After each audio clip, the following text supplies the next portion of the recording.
commissioner themselves and they say, hey, we need to know what are these events that happen during this amount of time, and we need it like yesterday.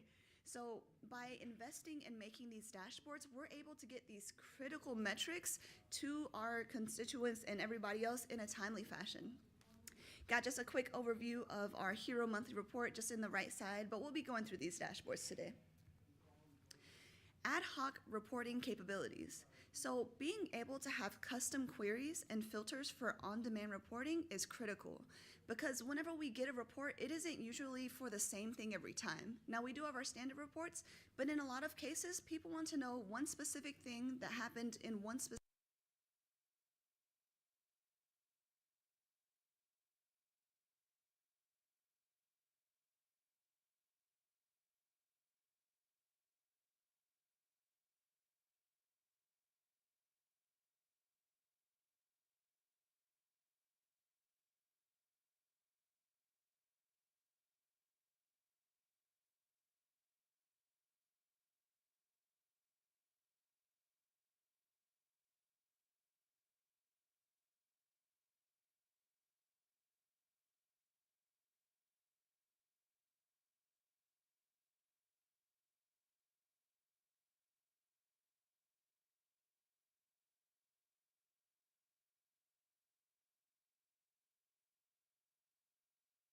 have things like our Cisco call information, even down to the weather.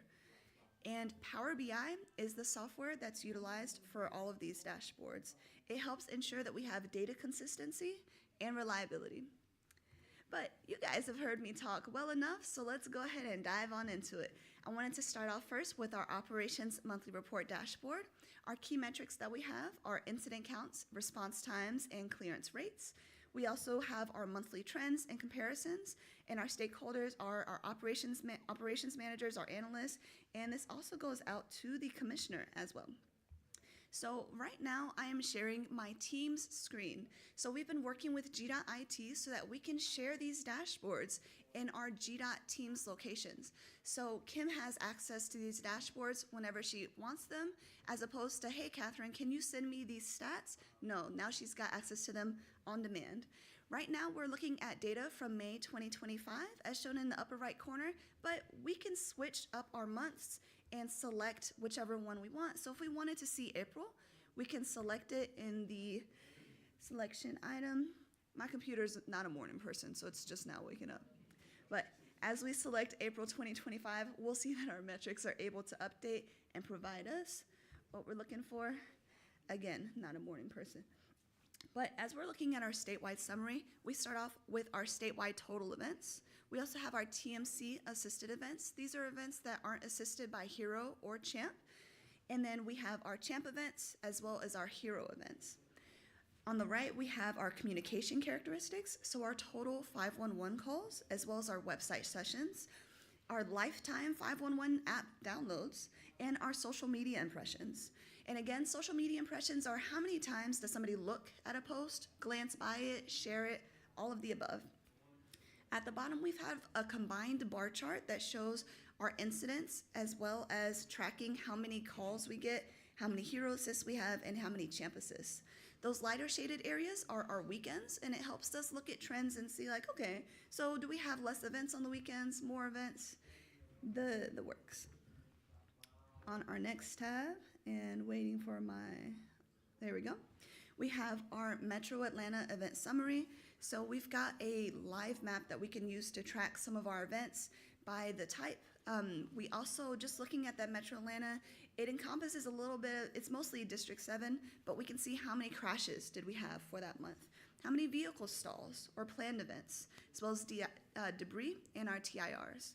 On the bottom left, we can see our event severity, so high, medium, and low, as well as our precipitation, because rain does have an actual implication on traffic crashes.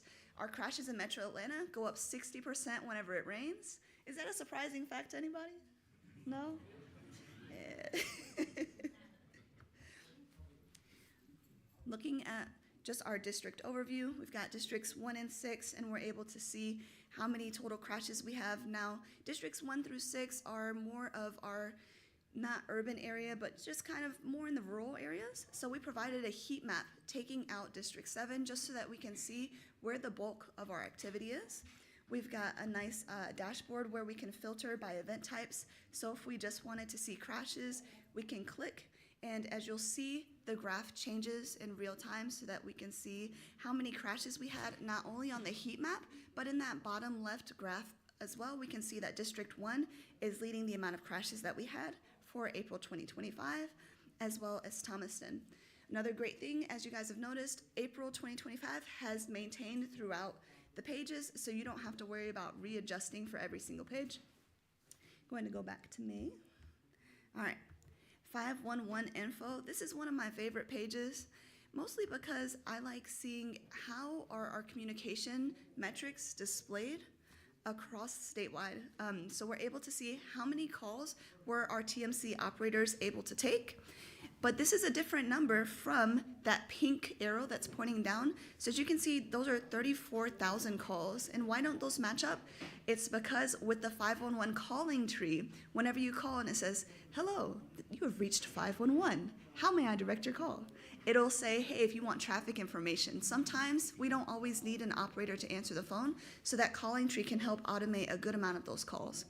We're able to see our average wait time, as well as the average operator call duration, which is about 2 minutes. And people are talking a lot more these days.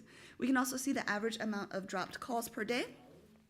In that bottom in the green areas, those are our social media items. So we can see things like our website sessions. So 100,000 people, 100,000 logins to our website every single month. On Twitter/X, we are very popular. Almost 500,000 impressions just from our Twitter events. That's us tweeting out crashes, tweeting out safety information, and just common knowledge. And then one of my favorites is our social word post cloud that shows out of the tweets and Facebook posts that we made, what are the words that jump out the most to us.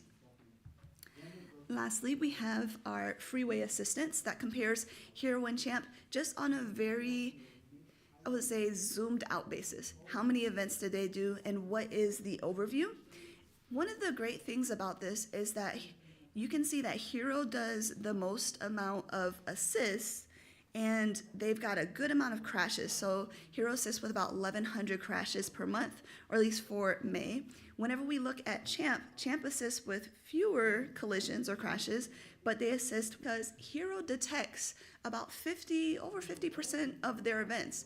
They'll just pull up to a crash. They'll pull up to a stall right after it happened, before it gets a chance to get dispatched. And we want to make sure that we factor these zeros in to kind of average that in. So they were dispatched to 1,780 stops, but they found a total of 5,770. So that's about 3,000 stops that they just came upon. We're also able to see how long is Hero on scene, about 13.4 minutes. And then those clearance times, for the shoulders clear, it's about 34.8 minutes. Also able to see our event count by roadway and the average event count and clearance time by day. So we can see that it's a lot quicker on those weekends, usually because we have slightly lower volumes. Whenever we take a look at our stops, we're able to see each specific operator, each specific Hero operator, how many events they had, and we break them down between each assist type. Also able to look at our total events and looking at our Hero average clearance time. So assists are the bulk of Hero's events and takes about 32 minutes on average. Collisions, 1,100, takes about 35 minutes on average. So we can see, debris is the shortest, takes only 20 minutes to get it out of the roadway. And it's just lots of interesting items that we can provide. And I will end us on our density. So I really like looking at our Metro Atlanta crash distribution. It's able to show us a heat map that really just kind of drills into how many events we have. And these are our ArcGIS maps. But if we wanted to do something like look at how many of these were on the connector, I could place my icon over I-75, I-85, and looks like my filters are not connected on that. I'll work on that. But overall, we can see our heat maps. I know that I'm doing great on time, so I'll go into our next, which is our Champ monthly report. And I really like the access of having all of these dashboards in one easy tab. I just want to make sure that you guys, listen, I had to send a large file, and it was a pain. You had to get access to open it, and doing this is so much easier. Now, this is our CHAMP monthly report. My employee Cole has been leading the development on this. He is definitely a data-packed guy, and we've worked with Brian Purvis. He said, give me all the stats, give me all the data. So in addition to our statewide summary page, we made district-specific pages. So seeing as we're in District 5, I think I'll go ahead and switch over to District 5, just so that we can see. Each district has a color in this CHAMP report, so we can see overall for the state, we had 27,000 events, but for District 5, we had 3,408. He's able to give us specs like how many maintenance events did we have? What about our total debris events? And it's able to show not only stops per operator, but the operator coverage. So how much were we covered? And this helps us get additional, just additional resources. We've got our statewide activity breakdown, which is an overload of information. So I will go past that. We also have our incident timeline, and we try and keep some similar trends for Hero and Champ because we know that they're not the same, but we want to make sure that we have similar reportings so we're able to see their emergency dispatch. Champ finds nearly all of their events, so they're not as dispatched as often. They were only dispatched 1,351 out of the 27,000 events. So we're able to get these. We've got our dispatch trends. So this is looking at our dispatchers and how often each dispatcher sends out resources. And then lastly, I think it's pretty cool that we're able, with Verizon Reveal, to track our fleet management, to see our engine idling time breakdown, as well as how many engine hours, miles traveled, and miles per engine hour we're calculating. So we can see our impact on the environment. I will end us with our monthly trends and provide that information. We can see things like our stops per day of the week, stops per day, tractor trailer stops per month, and we've just got a wealth of information. Alrighty. Kim, I see you looking at me. I got 5 more minutes. I'll try and squeeze it out. Thank you. This is one of my favorite dashboards. This is our spatial data dashboard. Now, this dashboard was actually created for holiday events because on events like 4th of July, we would notice certain trends and we'd want to see, what all is going on. This has 3 different tabs. So we've got the dot map, as you can see, is a little bit overwhelming because it's got a massive data. We've got a heat map, and then I'd like to showcase the cluster map, because what it does is it takes large groups of data and it puts them into just more digestible kind of bite-sized pieces. We're able to see our map filters on the right side, which stays consistent for each map, which is right now we're just looking at 3 days of data. We're able to also filter by weekday, direction, if it was raining, what the district is, our roadway, the type of event, our county, and our severity. Here we are. So we are in Metro Atlanta, and let's say we've got our crashes are at 5 p.m., the highest time of the day. We can click on that hour, and it'll filter out all of the crashes that occurred at 5 p.m. for those days, and it'll show us what happened. If we wanted to filter it down even more, like, hey, I just want to see crashes, we could do the same thing. You'll notice all of the colors will show teal. So the majority were in Metro Atlanta, but we had some in Savannah, so definitely interesting. Also like looking at our rainy days so we can track those patterns, like how often things are going on. And then lastly, I will end it with our estimated time of clearance dashboard. And again, I can talk about dashboards all day. I really like the access of Kim saying, hey, Catherine, I know it's 5 p.m. on a Friday, but can you help me out with these stats? And I'm like, don't worry about it. I got it. I got you. And we're able to just get everything together. We've been investing a lot of time and effort into these dashboards, and it's great to see how much of an impact they can be, how quicker we can get those resources back to our constituents. This is our estimated time of clearance dashboard. So right now we've got a couple of filters open.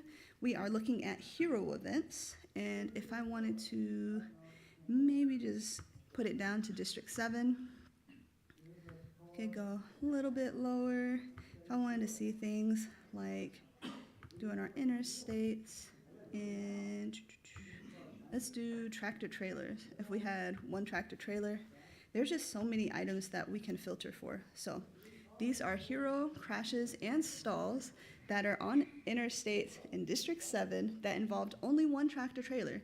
We can see that a good amount of them are up here in I-75. We can also see, on average, it took about 31 minutes to clear. That lower limit was about 16 minutes. The upper limit was 45 minutes. This information is invaluable as our 511 operators can now provide updated ETCs using our own historical data. So they can say, hey, our ETC is, less than 1 hour. Or, hey, this is a fire, on a rainy day. This ETC is going to be a little bit higher. And we're able to gather these items. So with that, I'll go ahead and close things out, skip a little bit ahead of my presentation. Some upcoming enhancements. We are working to solidify our data sources, make sure that everything is great. We're working on some background QA/QC methods that will help us get our reports out faster, and overall looking to have more technology that we can add into future presentations. So with that, I will go ahead and let you guys go. Thank you.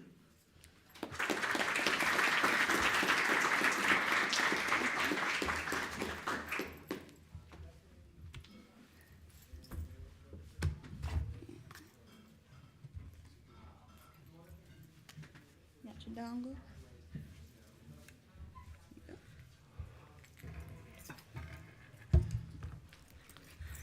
Thank you again, Catherine. Oh, you guys, bear with me while we change laptops.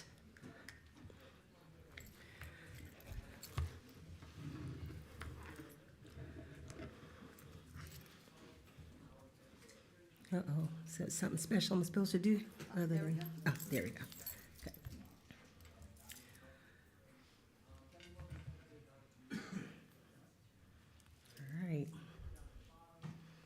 Well, while that's loading up,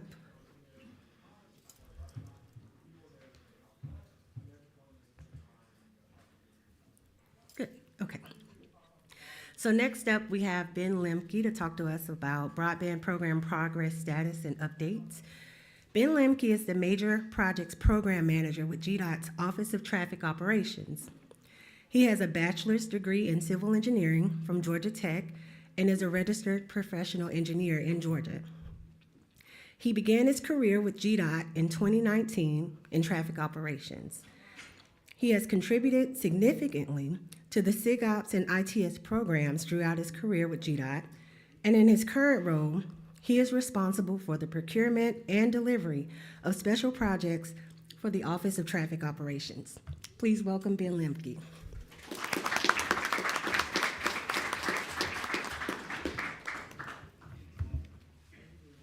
Good morning. Like Kim mentioned, today I'll be giving updates on the broadband program. So I'll start with just a quick background of the program, which most of you have probably seen already, but for those who haven't, I just want to give a background of the program and an overview of it. Where we've seen the most updates recently is with our Operate, Maintain, Commercialize agreement that's been awarded. So I could really get into the details of that contract and how it's structured and everything. So I will start off with the background of the program.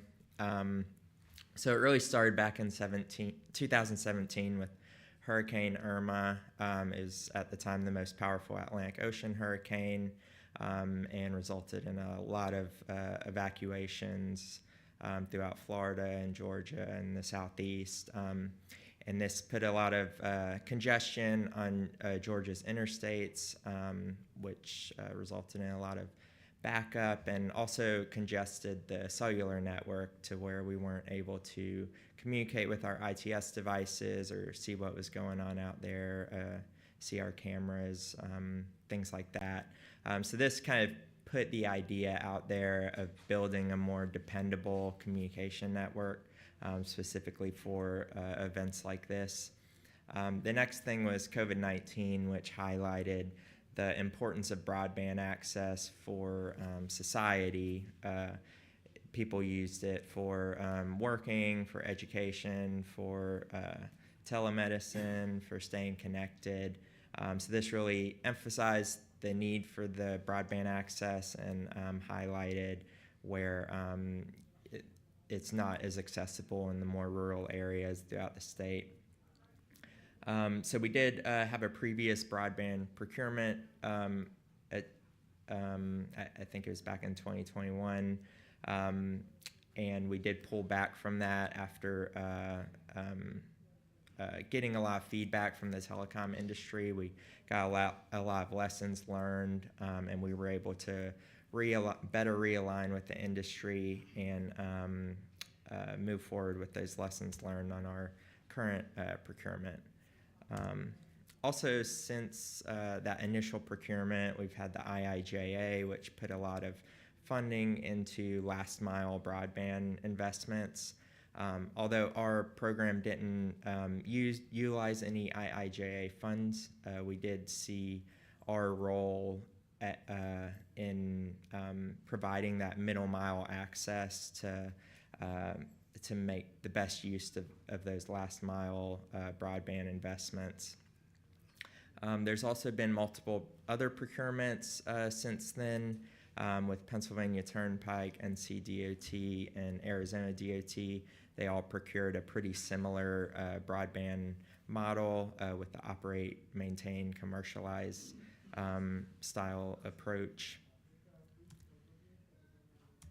So now jumping into our current broadband program.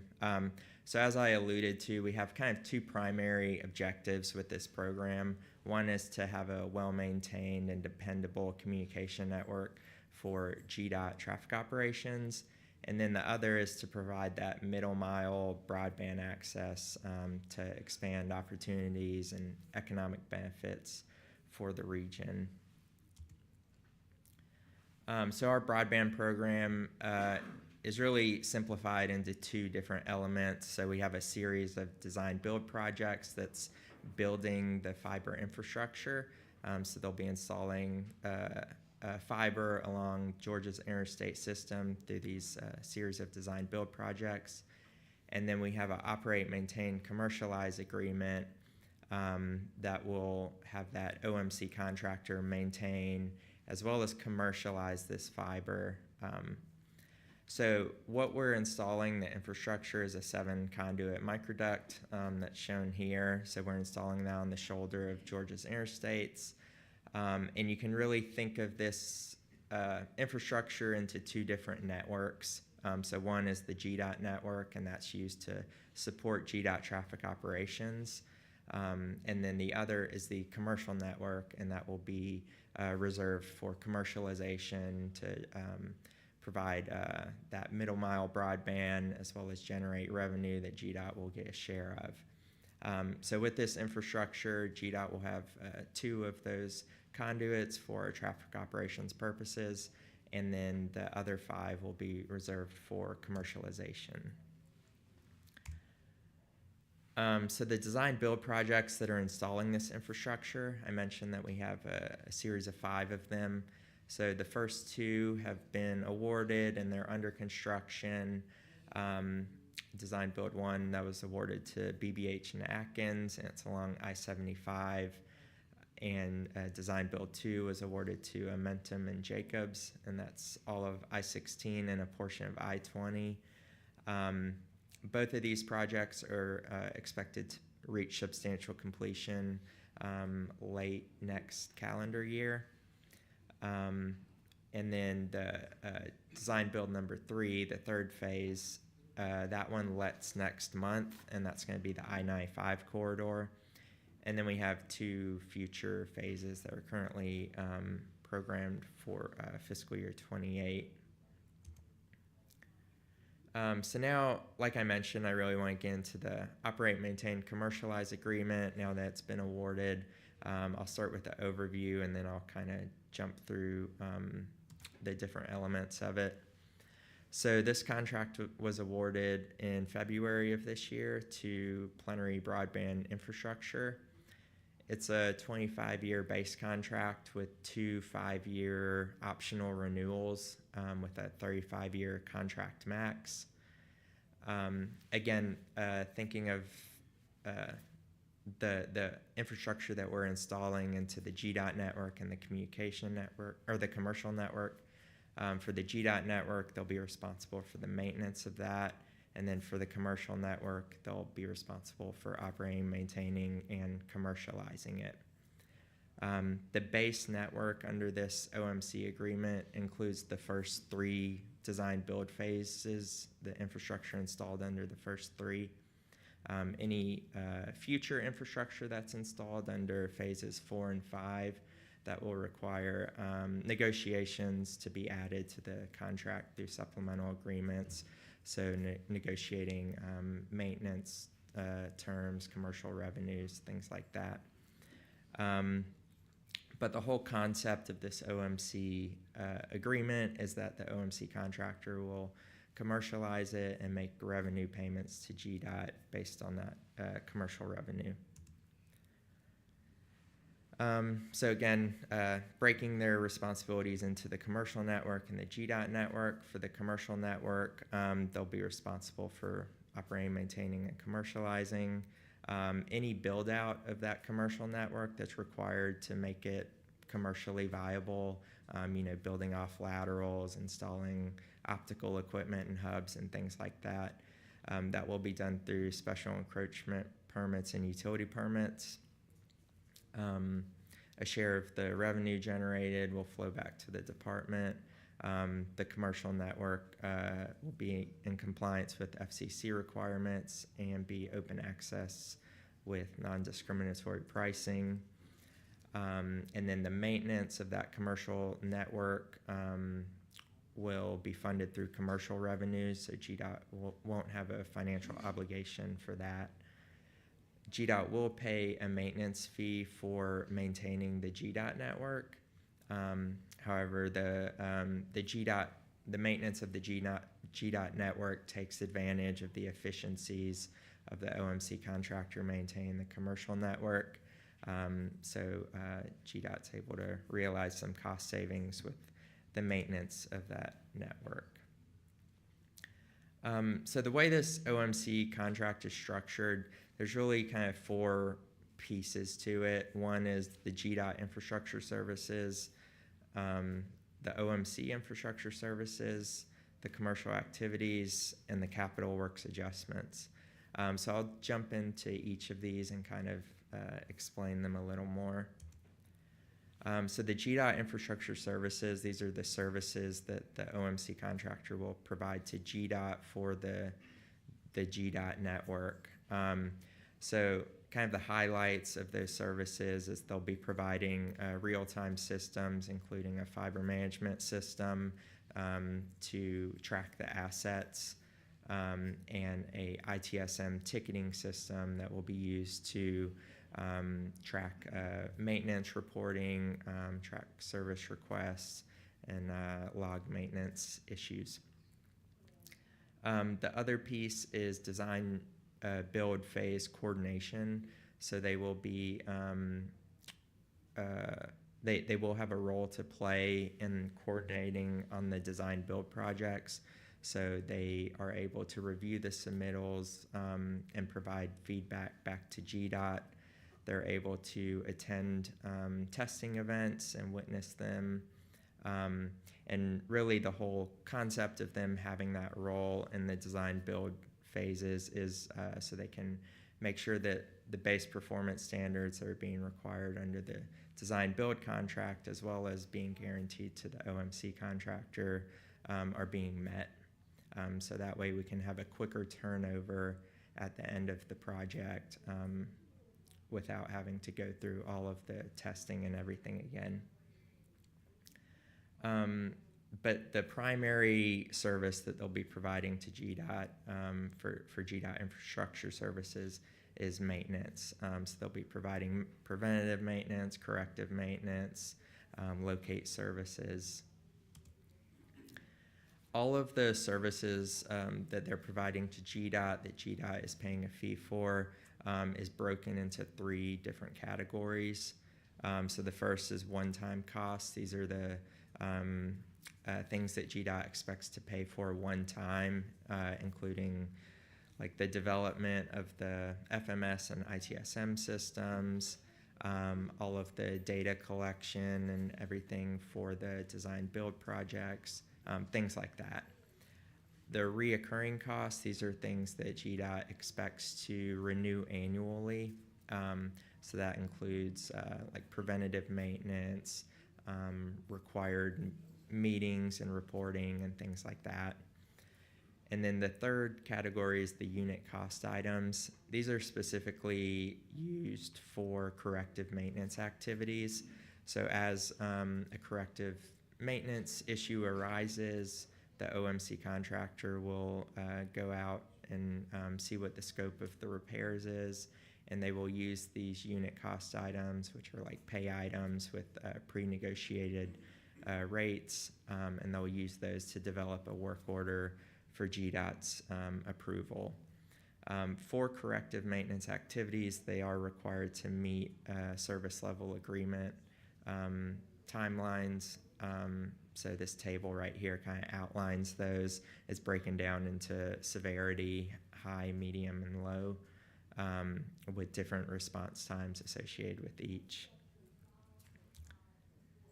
Now I'll get into the OMC infrastructure services. So these are all the services that the OMC will be providing for this commercial network, all of the maintenance type services and build out.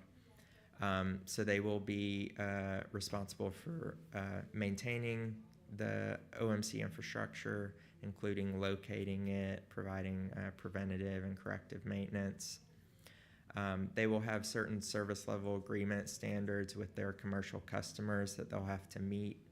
For GDOT's purposes, they'll be responsible for meeting certain handback condition requirements, which will require a certain level of preventative maintenance and regular inspections. The funding for these O&M services for the OMC infrastructure, they will be deductible from the gross revenue, the gross commercial revenue, but GDOT has no financial obligations. And then any build out of this infrastructure, as I mentioned earlier, any new laterals or new hubs, they will have to be permitted. Any build out of the trunk, so any new cables going through the spare conduits that they have available to them, that will all remain GDOT owned under the contract terms. And then anything that they do as far as any other maintenance services or build out or anything will be required to meet traffic control requirements within the contract, as well as in compliance with the TIR process. So now I'll jump into the commercial activities. So the OMC contractor will be marketing this network to third parties. It will be open access with non-discriminatory pricing, and they will be responsible for expanding it as needed to meet the commercial demand. The revenue received from these commercial activities, GDOT will get a 50% share of the net commercial revenue. And then beginning in fiscal year 2035, once the network has matured, there will be a guaranteed annual payment if commercial revenue projections aren't met.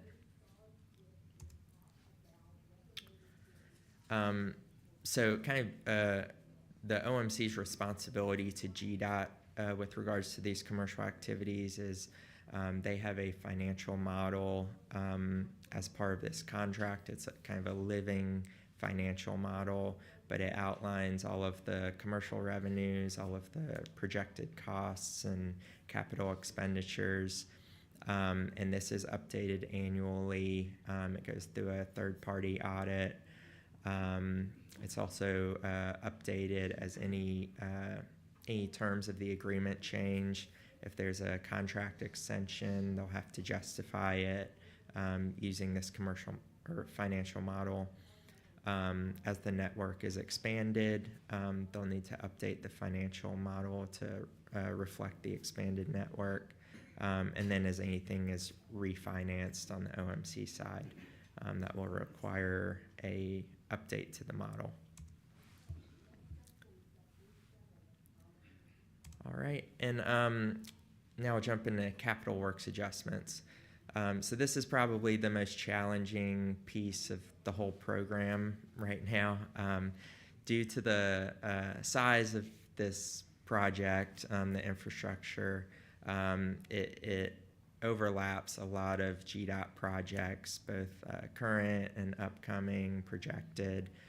So right now, just across these first 3 projects, there's over 65 projects that we're currently tracking that will require or have required some level of coordination. And over the term of this OMC agreement, there will be probably a lot of projects that require this infrastructure to be moved and things like that. With this infrastructure being commercialized, any downtime to the network could have commercial or financial impacts to the OMC contractor as well as GDOT's revenue.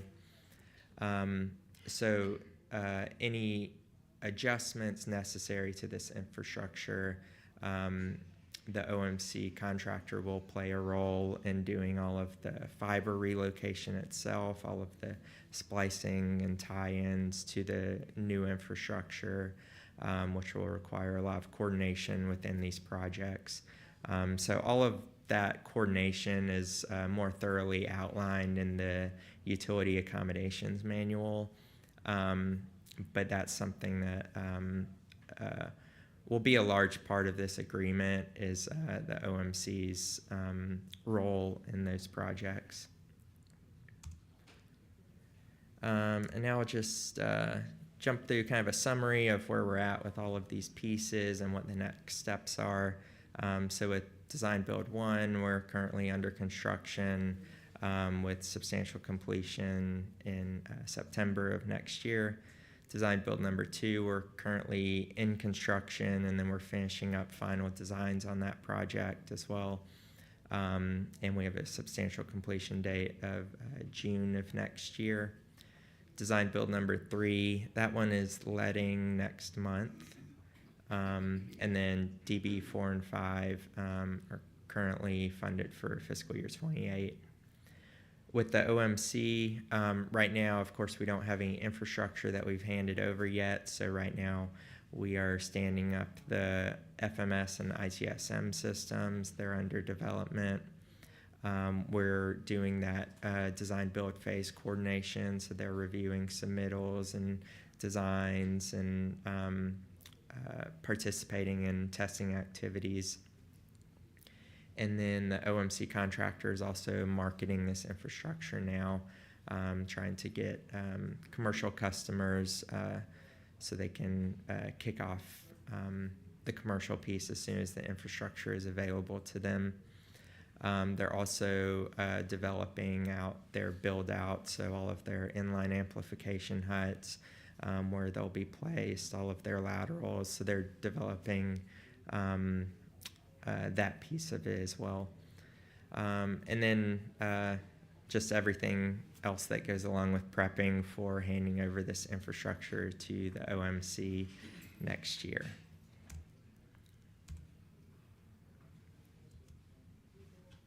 That's it.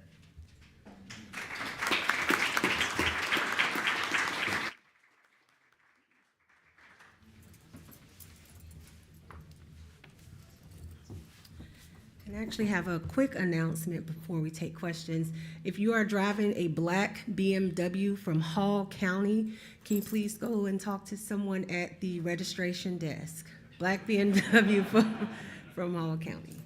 And I apologize to Catherine. I did not ask if anyone had questions after her presentation. So for Catherine or Ben, We're doing it after all the presentation? you want to wait till after all? Okay, that's fine too. Not a problem. Uh-oh. If I can find a mouse. There it is. It has split screen. It shares it. Ah, okay. And that That's right. Looks like you might have to drag it over to that screen. Hold Control L. I think so. Other side. Is it there? Okay, so there it let's goes. try. Looks like I just locked your laptop, Andrew, are you? Oh, Control L. Yeah, it does mean lock. So, Hey, Andrew, I think we need to duplicate the monitor instead of extending it.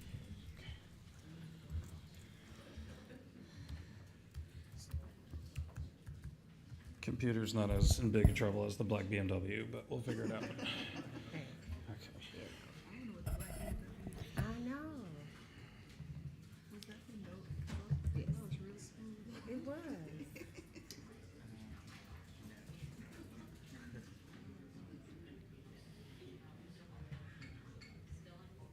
You see it over there, but.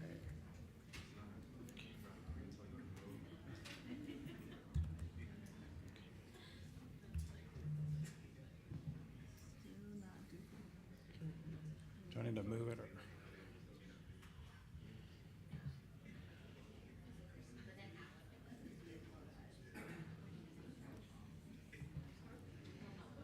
Hey, Paul. Can you, it's in Adobe instead of in PowerPoint, so just as far as the present, I don't know if you can tag it over. It's up. I got you. I think it's go to displays real quick. Or was it Windows? Windows was presentation.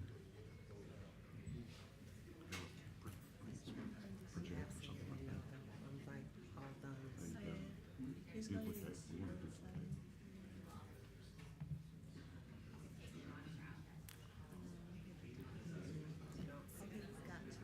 been so long since Duplicate display. multiple There you go. duplicate. There we go. There we go. We're cooking now. Keep changes. All these engineers, we can get it figured out. Exactly. Okay? You know? Control L. Now you can do Yeah, absolutely. Well, I don't want him to lock the screen. Okay, there we go. All right. Okay, now we're cooking with grease. So, thank you, everybody. Thank you, all the great engineers in the room.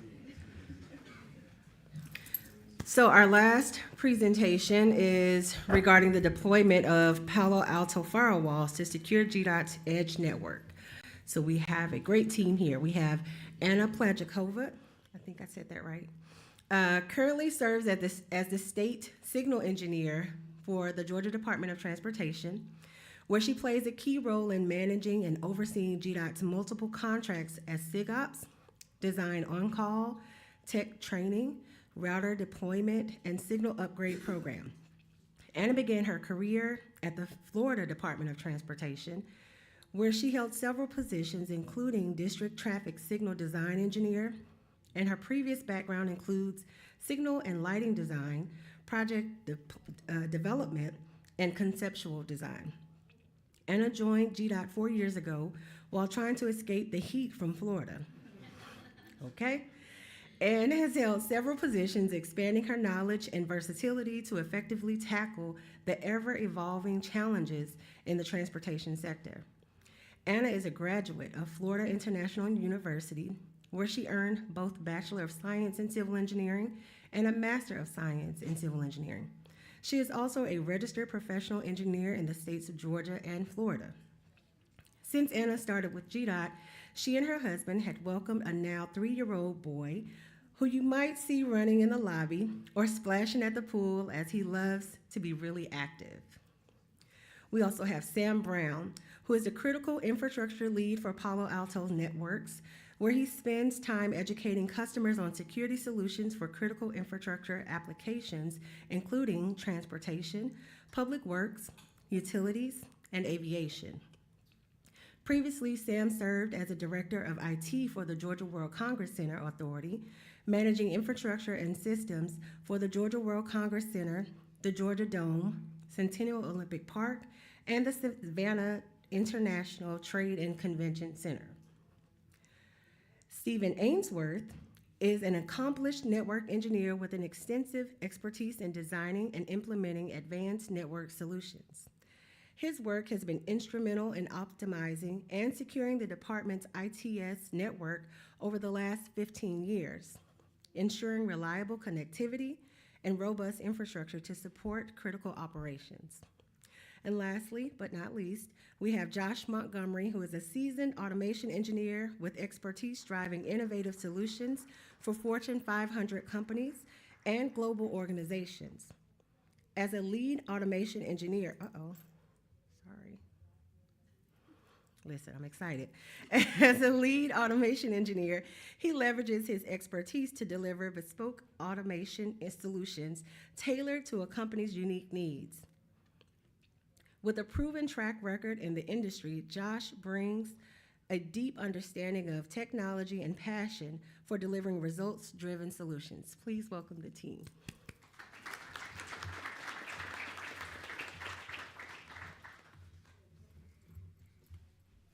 Thank you, Kim. Good morning.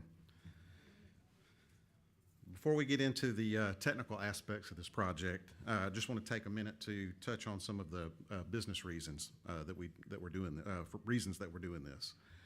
Firstly, we needed to streamline the lifecycle management process by deploying a set number of routers at strategic intervals so as to have a predictable refresh cycle and budget. Secondly, we wanted a consistent platform with a central management plane that we think will lead to better support for the traffic programs. And lastly, we were able to drive significant cost savings through negotiations by moving to a statewide enterprise licensing model. So as far as challenges, given that our department's network spans thousands of roadside cabinets throughout the state, we have significant concerns regarding their physical security. Specifically, we worry about an unauthorized individual gaining access to a cabinet and potentially connecting to our network. While there are measures to improve this physical security, we need to do what we can from the network side to limit the impact of such a breach. Before this effort, there was no ability from the cabinet level to see or control what these devices were talking to on the network, whether that be to a traffic signal in another cabinet or to a resource at a GDOT office. There are also third-party contractors with access to these cabinets that in some cases are using laptops that are not managed by GDOT IT and may not be patched against the latest vulnerabilities. Also, there are a lot of traffic devices in these cabinets that weren't necessarily designed with security in mind, and in many cases are running legacy protocols that are insecure. And finally, while the cabinet networks have a level of fault tolerance built in, there are many failure scenarios that the current design does not work around and can result in traffic devices being offline. So what were we looking for in a solution? GDOT was looking for a solution that introduces a security boundary at the cabinet level and that provides visibility into the traffic leaving the cabinet, as well as can do inspection at the application layer, and also enable us to allow only the necessary traffic flows. In addition, we needed the ability to discover and inventory all connected traffic devices and determine if they are vulnerable to threats. Also, we wanted a solution that can bring layer 3 routing to the cabinets to improve uptime and further minimize the impact of fiber breaks and other failure scenarios. And then finally, given the scale that we're working with, it was imperative to have a streamlined configuration and deployment process to maximize efficiency of both GDOT IT as well as the field techs at the cabinets. It was also necessary to have a solution that would integrate well into the existing cabinets while meeting the environmental requirements and also not taking up a lot of space or obstructing airflow. So after review of potential solutions from various partners, we decided that the best fit is Palo Alto's security platform, as it meets all these requirements and it also integrates well with the department's other security initiatives. Here to talk more about the capabilities of this solution is Sam Brown with Palo Alto Networks.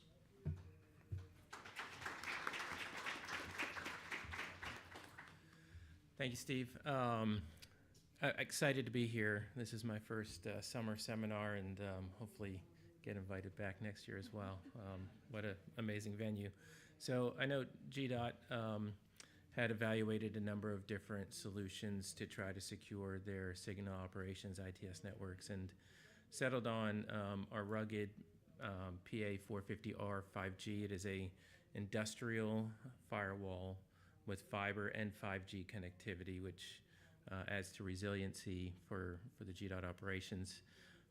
It comes with advanced threat prevention. This inspects all the traffic for malware, malicious content, command and control traffic, as that network traffic leaves the cabinet destined for the data center or in the future destined for the cloud. Comes with IoT security, which I'm going to be diving a little deeper into, as well as SD-WAN, which is a networking protocol that allows them to really efficiently route traffic to one of two data centers. So the current state in the center there's your traffic signal cabinet with some digital signage, radar detection, signal controls, and a video camera. There was a router, perhaps a switch in that cabinet, depending on the number of devices connected, your signal controller, and any number of ITS devices, a preemption device here. And it was simply routing traffic to the data center, okay, which really resulted in some vulnerabilities and risks for GDOT. So by swapping that router for a next-gen firewall, the first thing you'll notice is that we're encrypting all of the network traffic leaving the cabinet destined for the data center, okay? Two, with our IoT security platform, we're able to provide GDOT with an inventory of every device connected to the cabinet. Identify devices with vulnerabilities, and a vulnerability is simply a flaw in an operating system, a piece of device firmware, a software platform that individuals could exploit, that they could develop code to go in and take advantage of that vulnerability, perhaps taking over a video camera. And I'll give you a real-world example real quick. Akira, a ransomware threat actor, recently, this year, gained access to a corporate network. They transferred their ransomware to a server in the data center. Fortunately for this customer, their endpoint protection software, their antivirus software, quarantined that file. That's what you want to happen. That's what you expect to happen. Akira then scanned this customer's network, found a video camera running an unpatched version of Linux, so a video camera with a vulnerability. They compromised that camera and used that camera to deploy their ransomware across the data center, encrypting it, right? So these are real-world threats. So we give them an inventory of every device connected to the cabinet, as well as those devices with vulnerabilities and known exploits. So exploits are how malicious actors compromise devices, okay? Those devices with vulnerabilities and known exploits, right? Those are your risky devices. Those are devices that you want to go ahead and patch and remediate, okay? Just as important, we help GDOT understand what normal device behavior is. What do I mean by that? Okay, so we have a video camera up here. There are certain applications that we expect to see from that video camera. RTSP is real-time streaming protocol. DNS and DHCP are network protocols. SFTP is secure FTP. It probably gets its updates from a secure FTP server, okay? Once we've identified that device, we're then able to craft very granular policies that say that video camera can only send RTSP, it can only communicate DNS and DHCP, and it can only talk SFTP. If it does anything outside of that, we're going to block it because there's not a policy to allow that traffic to traverse the network. And I think this becomes increasingly important as we look at V2X and the concept of edge to cloud computing, where the volumes of data that are being gathered at the cabinet are then set up to a public cloud provider for storage and analysis, et cetera. Really, third outcome, as I mentioned, we're able to inspect all that network traffic end-to-end for malicious traffic, zero-day threats, command and control, advanced persistent threats, et cetera.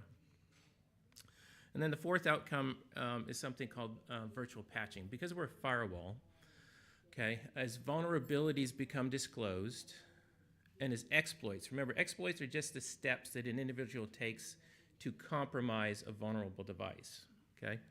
So we're able to develop signatures, okay, that block those exploits from being executed, okay? And this is critical. Over the last 4 years, we've seen, Palo Alto Networks has seen a 400% increase in vulnerabilities being exploited. In 2021, 2022, it took 9 weeks for malicious actors to develop an exploit to a vulnerability. Today, that's 1 week. We anticipate in the next 12 to 18 months that time being less than 60 minutes. With the adoption of AI, generative AI, by those with malicious intent, that time to exploit a vulnerability is being significantly reduced, okay? So this is the future state. This is as Steve mentioned, a multiple year project. At the end, really the goal is to be able to logically isolate each and every cabinet across the state so that if there is a physical breach, if somebody compromises a cabinet and they unplug a camera and plug in their laptop, they can't go anywhere. There's no rule to allow that device on the network. So here to talk about the deployment and the automation that GDOT built is Josh Montgomery.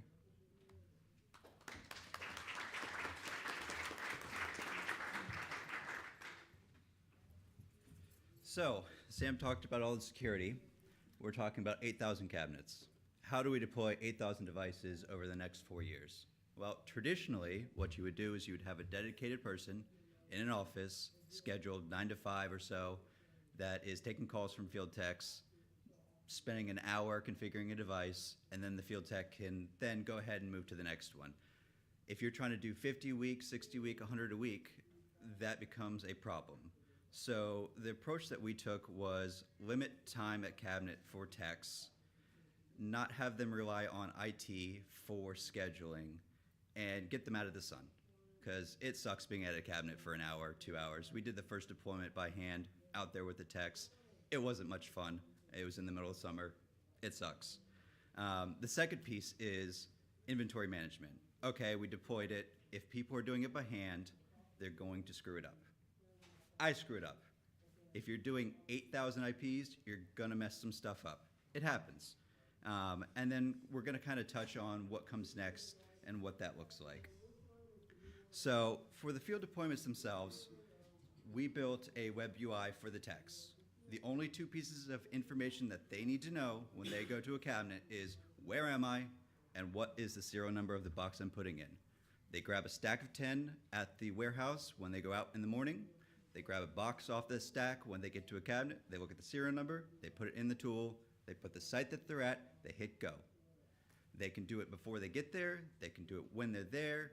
It doesn't really matter. It's pretty flexible in the way that the techs deploy, and we wanted to be flexible for them. So once they hit go, they can install and move on to the next cabinet. They can check back in with the web UI to tell them where it is at in the deployment. They can wait for an email when it finishes, but they can always check in where that process is for the deployment. It gives them visual indicators on how the deployment's going. If there's a failure during the deployment, we get notified, they get notified, and we can work together to troubleshoot issues. There's going to be issues. We've had issues with out-of-box DOAs, things of that nature. It's going to happen, especially when you're doing large deployments of 8,000. You don't want to see them, but it happens. Another piece that we have been developing is the pre and post checks, so that the tech knows, hey, this was up before we got there, this is up after the deployment happened, so they can be reassured that nothing that was up before they got there is down, and they can continue to move on and go through their cabinets. So really the big piece for us was limiting the time that the tech is at the cabinet. So right now we're averaging about 20 minutes or so, and that's a lot to do with some of the installs that Anna is going to talk about.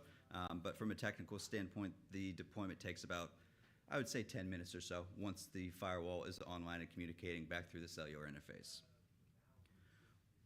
A lot of what we do is using open source tooling so that we limit the costs incurred by GDOT. One of the inventory management systems we're using is called NetBox. It is widely used in the networking space with a lot of Fortune 500 companies. It's a very large project that came out of a company called DigitalOcean. There's a few others now, but a lot of people are using the NetBox deployment. So what we're doing is utilizing it for network equipment inventory management. When we do a deployment, an IP is auto-allocated for the box, for management, for a few other things. All of that information is then pushed into NetBox dynamically so that we have a self-documenting deployment. So in the future, when someone goes to the site in NetBox, they can see, hey, it's got this IP, it's got this LAN, it's at this location, it's for this district, so on and so forth. So we're trying to self-document so that someone doesn't have to go there and do it by hand. It's got API integrations that we integrate with our deployment workflows, and there's lots of potential to gather data out of it in the future via those APIs if we want to do statistics or anything like that. The next piece that we're going to kind of talk about is what's next. So right now, we've got the automated deployments. We're looking at automated upgrades and automated RMAs. So say you have the head who's there 9 to 5. Okay, what happens after hours if a box dies, tech's going out to replace it? So our goal, and we should be there in the next month or so, is to automate the RMA process. They go to the same website, they click on the one that was deployed, they click RMA, they put in the new serial number, hit go, and they're done. Same thing as the deployment, it self-documents, it goes, updates NetBox with the new device, new serial number, so we're tracking the old inventory and the new inventory.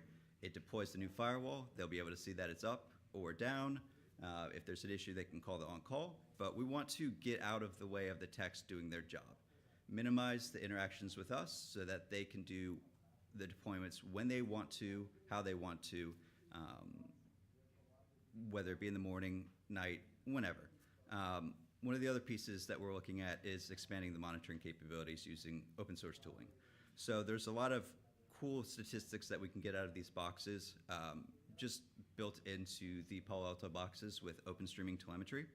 So right now we're gathering RSSI and some of that stuff through more traditional means, but as we move to streaming telemetry, we can gather port statistics, further RSSI information from a cell signal standpoint, all types of things, temperatures, anything that the box can see, we can see. So at that point, we are then visualizing it in open source tooling like Grafana, which is a visualization of data, as you can see here. And we kind of expand that and provide information, a holistic information on a larger scale of all the devices. So the deployments have been pretty good. We've done about 400, or give or take, automated deployments. We've had some bugs here and there, but overall, it's been well received by the field techs. So we'll continue to expand, look at the upgrades, and go get feedback and see what's next. So to talk about the cabinets themselves, Anna's up.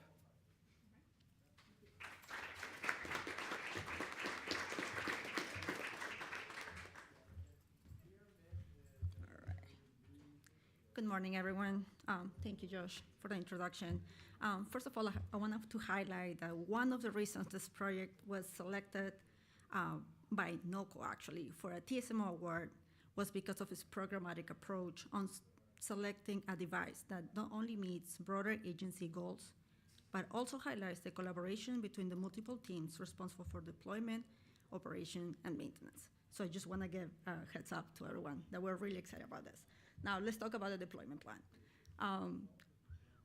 Our plan is to have replaced all 7,600, 8,000 routers statewide within the next 5 years.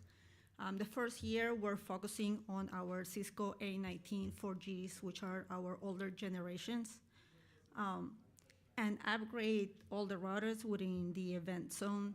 These are intersections within the Mercedes-Benz State Farm Arena. You know, we have the ITS World Congress next month, World Cup 2026 next summer. So this is a very critical location to have it well deployed and secure. For year 2 and 5, we're gonna keep moving for the remaining of the locations in the state. Those are the Cisco A19s, LTEs, and 1101s. The way that they're being grouped is based on the ones that were installed, like our oldest Cisco's, and then grouping them by district and by county. So when we're deploying, we don't have technicians jumping from one intersection to the other. It's just a corridor. It's just to be programmatic and effective. All this planning, collaboration is great, but no plan is great without training. We are working, we have practically a guideline, step by step, for our technicians to follow when they do these installations. But we also have an in-person, hands-on training for them to ask questions as needed. We talk to the districts, CCAP's contracts are involved, and stakeholders as needed. Field installations. Well, I know my group already spoke a little bit about this, but I'm gonna focus probably on the challenges and the things that I think is great with this Palo Alto deployments is the one-to-one configuration. The IP for the router is actually connected to the intersection and not to the router. So that is a game changer the way I see it. We don't have to go and update ATSPM, MaxView, Navigator. So if we just have to replace a router, you go do the physical change, and we're all good. We keep going. That saves any mistakes that we can have in the area. Cabinet prep work, okay. So if you look at the image all the way in the top, this is a 336 cabinet. This is at the beginning of the deployment. We're trying to figure out where can these routers fit inside. I have on the slide, the next slide actually shows how we work with vendors to customize attachments so these routers can fit on the cabinets. Now, if you look at the bottom, you have your 337 cabinets. There's no way we can install those Palo Altos in there. The plan that we came out with is just replace those 337s with 336. We don't have that many in the state, so we're not too much underwater on this. And the last challenge that we had was the antenna installations. These antennas are larger than the Cisco. So we had two options. We can drill the hole and make it a little bit bigger to fit the antenna in there, or lock it down, or close it out and open a new one. We trying to have the antenna installed as closest to the middle of the cabinet as possible. Here are my custom shelves. As you can see on the left, this is a 336. It's hinge mounted or vertical mounted. You can move it to the side, out of the way, and you can keep working on it. On the right, you have your 332 cabinet. This is shelf mounted all the way in the top. You know, your 332s are taller, so we were able to fit them there. Port assignments. As Josh was bringing this up, we have standardized our port assignments. Fiber port 1 and 2, all the way on the left, they are specifically for fibers, but they're also known as multi-personality, meaning if an intersection doesn't have fiber, we can utilize those ports as an RJ45 to install other type of equipment. What is the coolest part of this is each port has their own firewall. So any unauthorized user connecting to the actual, let's say a CCTV is installing the CCTV, but they're not on the same image rate as the ones that we have analyzed, it will get flagged, it will be stopped, it will not communicate with the controller. So that is just pretty cool. With that said, I'll pass it back to Steve. How much time do we have left? Barely.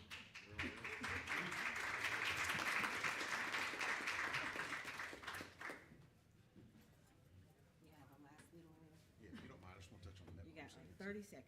Okay, real quick, just want to cover the, thank you. All right. So just to quickly kind of touch on the network resiliency. As noted before, the previous cabinet network design was built with fault tolerance in mind, but it does rely on a protocol that does not address all failure scenarios. So in this slide here, you can see both hubs 1 and 2 route for this chain of cabinets, but only one can be the active best path at any time. In this case, hub 1 is the active best path. So in this next slide, let's assume a failure scenario at hub 1 as a fiber break or a loss of power. You can see that hub 2 detects hub 1 is offline, and he starts telling the network, hey, come to me for this chain of cabinets. life goes on, still works great. But where the limitation in this design comes into play is if there's a break within the chain of cabinets. In this case here, hub 1 is the primary active best path, and he's going to continue to be that. And what that means is that the cabinets on the other side of the break are going to be offline and unreachable.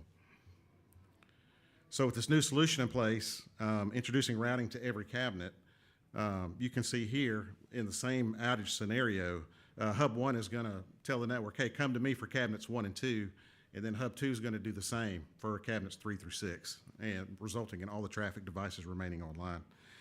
And then just to take this a step further, in this next slide, let's just say there's another failure scenario on the other side of cabinet 3 there, completely isolating him from any kind of fiber connectivity. You'll see that he fails over to his cellular connectivity and continues operation, leaving the traffic devices online. So with that, we'll conclude our presentation. Thank you. Thank you, everyone. Unfortunately, we don't have time for questions, but I encourage you to please stop Catherine and Ben, Sam, Steve, Josh, and Anna at any point.